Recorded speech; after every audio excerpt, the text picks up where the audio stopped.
The week after I left my job, three different friends asked if I was okay.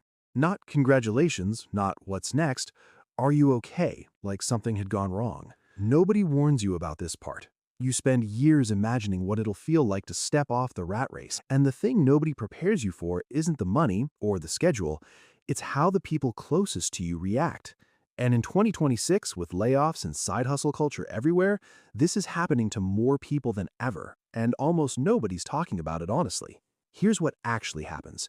You tell people you're leaving the traditional path, quitting the job, going part-time, retiring early, whatever your version is, and you expect excitement. What you often get instead is a strange kind of distance. Some friends get quiet. Others suddenly need to explain to you at length why what you're doing is risky, not because they've run the numbers, but because your decision makes their own choices feel like they need defending. This isn't cruelty, it's discomfort. When someone near you steps outside the structure everyone silently agreed to follow, it forces a question nobody wants to sit with. If this was possible the whole time, why didn't I do it? And that question is uncomfortable enough that some people would rather quietly pull away from you than sit with it.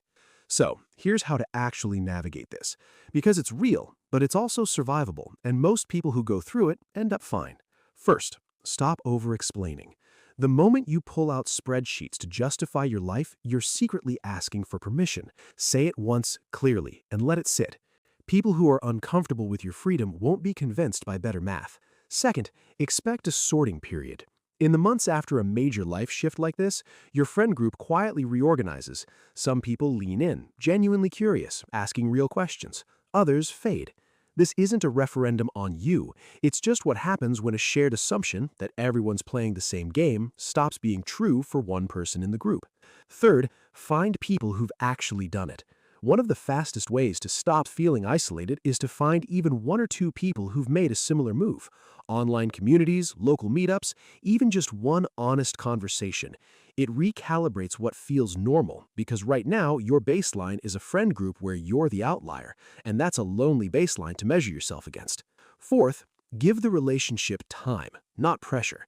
Some friendships that go quiet during this period do come back once the initial discomfort fades and your friend sees that your life didn't collapse. Don't force it. Don't chase it either. Just let time do the recalibrating it's actually good at. Fifth, accept that some distance is permanent, and that's okay. A few friendships were built entirely around a shared context, the same office, the same complaints, the same schedule. When that context disappears, some friendships were never going to survive it, and that's not a failure on your part, it's just what the friendship was actually made of.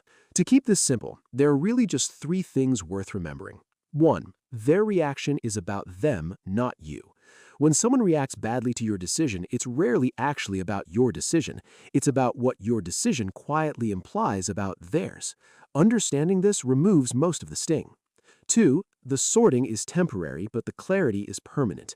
The awkward few months of figuring out who's still in your corner eventually settle. What doesn't go away is the clarity you gain about who was actually invested in you versus who was just invested in the shared routine. 3. Loneliness at this stage is a signal, not a verdict. Feeling isolated right after a big life change doesn't mean you made the wrong call. It usually just means your social structure hasn't caught up to your decision yet. Structures catch up. Give it time. So that's the emotional side of leaving the rat race, the part nobody warns you about, and the part that actually matters most in those first few months. Now that you understand how your friendships shift when you leave the rat race, the next logical step is to make sure the financial foundation underneath that decision is actually solid. For that, watch this video right here: 5 boring investments that create massive wealth.